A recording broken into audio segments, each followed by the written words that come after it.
새해부터는 축산물을 더 안전하게 먹을 수 있게 될 것으로 보입니다. 가축 질병 예방 등을 위해 사용하는 동물용 의약품의 잔류 허용 기준을 관리하는 제도가 최근 시행됐기 때문인데요.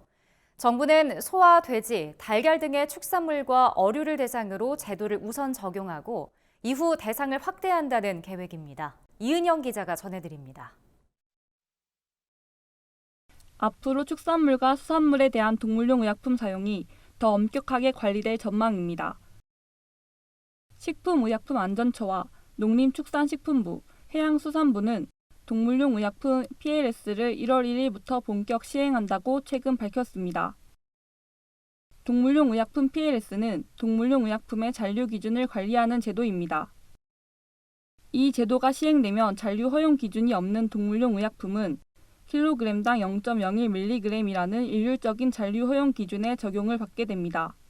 이는 의약품이 아예 검출되지 않은 것으로 볼 수 있는 엄격한 기준입니다. 동물용 의약품 PLS를 도입하기 전에는 미등록 동물용 의약품 사용에 국제 기준과 유사 축종 최저 기준 등을 적용해 왔습니다. 제도 도입으로 이전보다 잔류 의약품 검사 기준이 강화되었다고 볼 수 있는 겁니다. PLS가 되면 명확하게 그거를 검사를 해서 그 검출 사항에 대해서 제재 조치를 할 수 있기 때문에 더 안전하게 관리를 할 수 있고, 그리고 이제 소비자들 국민들은 더 안전한 축산물을 먹을 수 있는 거죠. 이제 국내 축산물에 대한 이제 안전성도 올라가고 국가 경쟁력도 생기고 그렇게 될 것으로 보고 있습니다. 동물용 의약품 PLS는 축산물 중에서 소, 돼지, 닭과 달걀 등 소비가 많이 이루어지는 품목과 수산물 중에서 어류에 우선으로 적용됩니다. 식약처는 이후 양과 염소, 갑각류까지 대상을 확대할 예정이라고 밝혔습니다. 정부는 그간 동물용 의약품 PLS 제도의 안정적 정착을 위해 범부처 잔류물질 안전관리 공동협의체를 구성해 운영해 왔습니다. 정부의 이런 방침에 따라 관련 부처들도 제도 안착을 위한 구체적인 방안을 힘써 준비했습니다.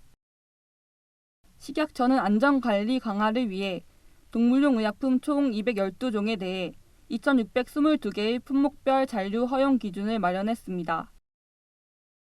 농식품부는 축산 현장에서 필요한 축종별 동물용 의약품을 확충하고 안전사용 기준을 정비했습니다. 아울러 동물용 의약품 처방 시 시스템 활용과 농가의 약품 사용 기록을 의무화해 사용 관행을 개선했습니다. 해수부는 수산용 동물용 의약품 처방 의무화, 전자처방전 도입 등 제도적 기반을 마련하고 수산물 양식 어가를 대상으로 지역 맞춤형 교육과 홍보를 실시했습니다. 동물용 의약품 기준과 등록 현황은 식약처의 잔류물질정보 사이트 등 각 부처의 안내 사이트에서 확인할 수 있습니다.